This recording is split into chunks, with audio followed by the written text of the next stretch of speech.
Selamat sore Bapak Guru dan teman-teman. Perkenalkan, nama saya Walfrida Maria de Lourdes Salu dengan NIM 2003030067, kelas B semester 3, program studi sosiologi. Di sini saya akan mereview tugas pertama mata kuliah Masyarakat dan Kebudayaan Nusa Tenggara Timur dengan tema Komunikasi, Budaya, dan Perubahan di Asia. Seri ini menawarkan pandangan komprehensif tentang isu-isu teoritis dan terprogram kontemporer di bidang komunikasi, budaya, dan perubahan sosial di Asia. Ini mengeksplorasi berbagai hubungan antara komunikasi dan budaya dari perspektif perubahan sosial, area yang semakin menjadi pusat perdebatan pembangunan selama beberapa dekade terakhir. Tujuan dari seri ini ada dua.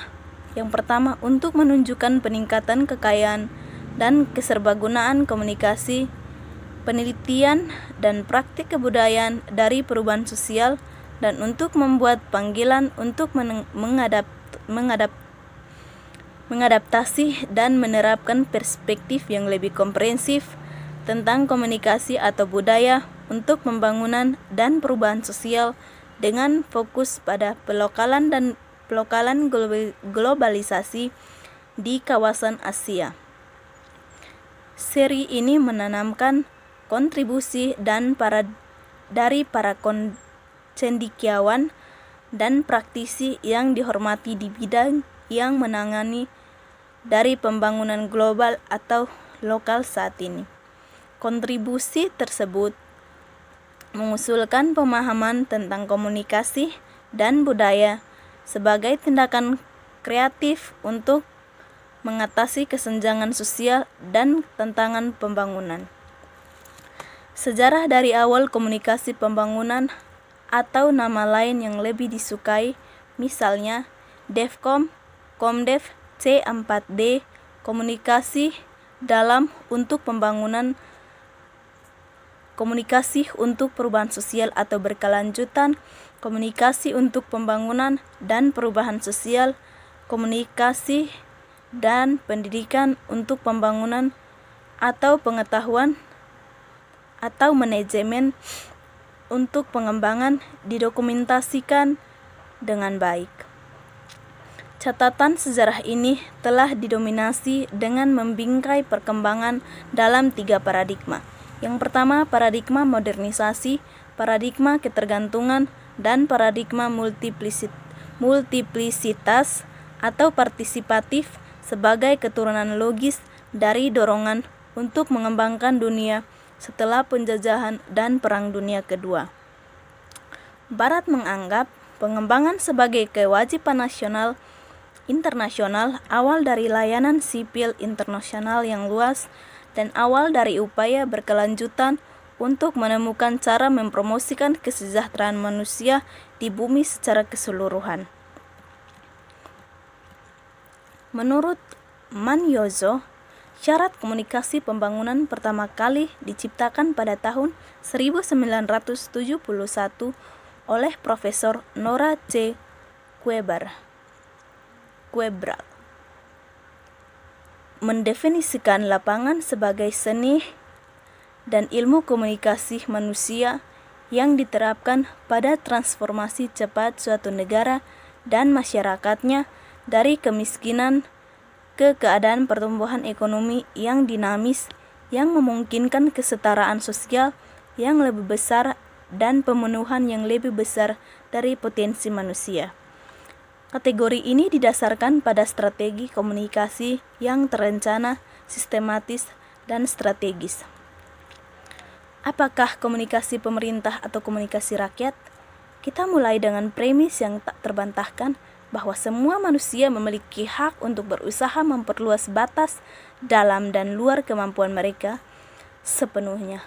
Karena kemiskinan yang mengakar, lingkungan yang buruk, kesempatan yang langka, dan alasan terkait lainnya, termasuk menjadi perempuan, beberapa orang kurang siap dibandingkan yang lain untuk melakukannya.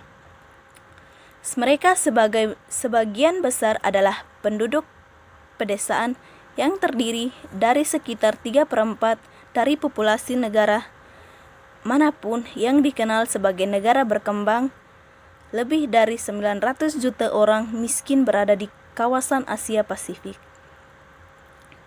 Jumlah mereka terus bertambah tanpa disertai peningkatan yang sesuai pada lahan yang ditanami atau produktivitas yang mengakibatkan kemiskinan yang semakin parah.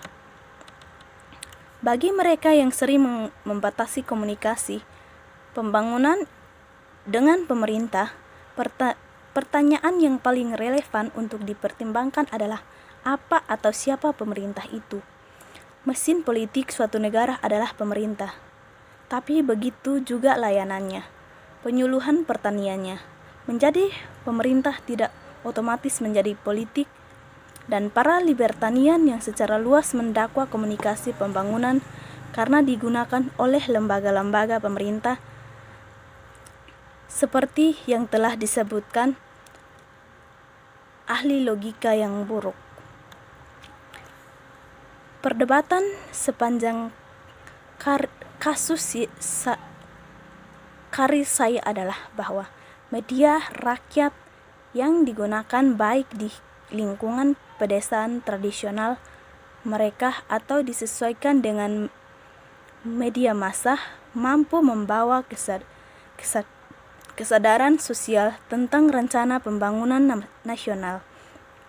Peran yang dimainkan teknologi dalam proses komunikasi pembangunan juga penting bagi pemikiran saya.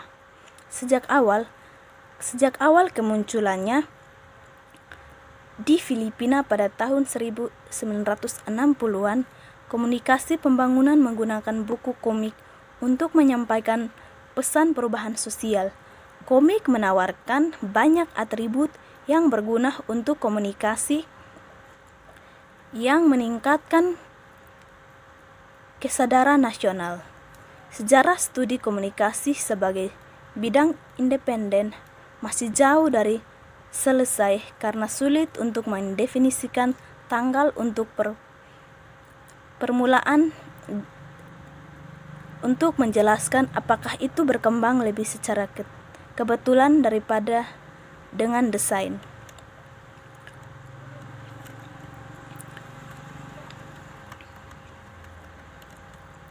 Ada dua contoh di kedua sisi dari para ekonomi pembangunan ini.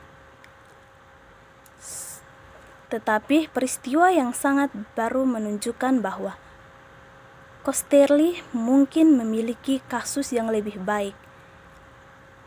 Hadiah tabel ekonomi pada tahun 2019 diberikan kepada 3 ekonomi di MIT dan Harvard. Abdijit Banerjee, Esther Duflo, dan Mikhail Kremer atas kerja keras panjang mereka pada proyek desa kecil dengan berkembang. Bidang mereka adalah dalam pembangunan dan ekonomi perilaku yang diuntungkan, dan pekerjaan mereka pada metodologi uji coba lapangan terkontrol secara acak. Ini memungkinkan mereka untuk bergantung pada perilaku orang miskin dibandingkan dengan apa yang diharapkan perencana proyek.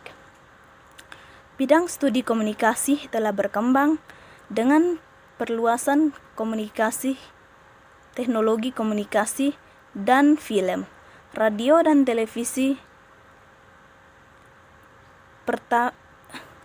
dipasari pertama kali abad terakhir, dan penyebaran satelit komunikasi dan konektivitas komunikasi kedua.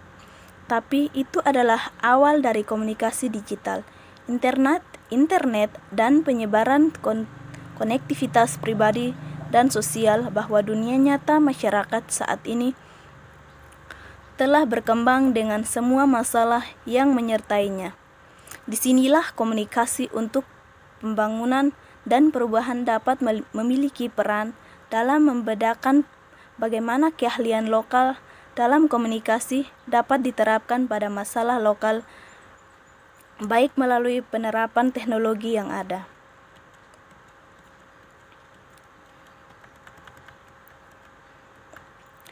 Komunikasi dari perubahan di bidang komunikasi pembangunan yang ingin dimiliki ditandai dengan paralelisme yang lebih besar di antara para peserta konferensi. Sejak konferensi komunikasi pembangunan tahun 1975, isu teknologi komunikasi menjadi semakin penting, terutama penggunaan satelit komunikasi untuk penyiaran televisi dan telepon.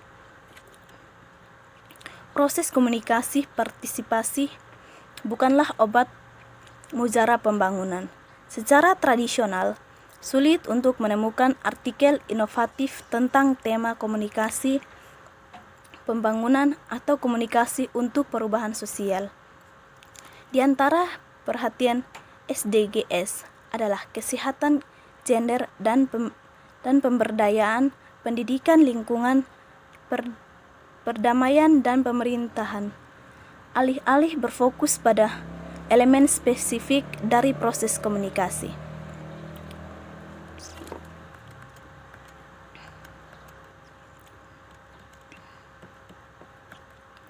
Sejak tahun 1958, televisi satelit, Microsoft komputer, call center, teknologi nikel telah disertai dengan harapan yang teguh bahwa metode modernisasi learner akan meningkatkan pertumbuhan dari produktivitas serta menghasilkan warga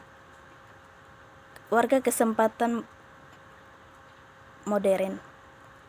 Konsekuensi komunikasi pembangunan sangat terkait dengan pandangan yang lebih tradisional tentang modernisasi, yaitu meningkatkan tingkat pengetahuan. Sekian review dari saya. Mohon maaf bila ada kesalahan dalam perkataan pada video ini. Sekian dan terima kasih.